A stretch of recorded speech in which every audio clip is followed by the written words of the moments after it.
రేణు దేశాయ్ ఈ పేరు తెలియని వారు ఉండరు. సినిమాల్లో బిజీగా ఉన్నప్పుడు బద్రీ చిత్రంతో పవన్ ప్రేమకు బందీ అయిపోయింది. ఆ తర్వాత పవన్ని పెళ్ళాడి మీడియాకు దూరం అయిపోయింది. ఆ టైంలో ఆమె ఎప్పుడూ మీడియా ముందుకు రాలేదు. ఇక పవన్తో విడాకుల తర్వాత మాత్రం ఆమె అనేక ఇంటర్వ్యూలలో తన గురించి, పవన్ గురించి, తన పిల్లల విషయాలు, తాను పడ్డ కష్టాలు, బాధలు, తన మనసులోని ఆవేదనలను పలు ఇంటర్వ్యూలలో తెలిపింది. ఇక ఆమె ప్రస్తుతం మరాఠీ చిత్రాలకు నిర్మాతగా, దర్శకురాలుగా మారింది. అయితే రేణుకు మాత్రం విజయాలు లభించడం లేదు. పవన్ రేణుల కొడుకు అకీరాను పరిచయం చేసిన ఇష్క్ వాలా లవ్ను తెలుగులో డబ్బింగ్ చేసి విడుదల చేయాలని భావించింది. కానీ పలు కారణాల వల్ల ఈ చిత్రం తెలుగు డబ్బింగ్ వర్షన్ థియేటర్లలో విడుదల కాలేదు. ఇక ఏకంగా ఈటీవీలో ఒకేసారి బుల్లితెరపై ప్రసారమైంది.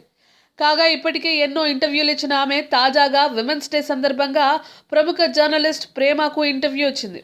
ఇది మహిళా దినోత్సవం సందర్భంగా మార్చి 8న ప్రసారం కానుంది. ఈ ఇంటర్వ్యూలో ఆమె ఇప్పటి వరకు చెప్పని పలు రహస్యాలు, తాను పడ్డ వేదనలు, తన కష్టాలు, పవన్ భావాల గురించి కూడా చెప్పిందనే ప్రచారం జరుగుతోంది. దీంతో మార్చి 8న ఈ ఇంటర్వ్యూ కోసం ఎంతో మంది ఆసక్తిగా ఎదురు చూస్తున్నారు.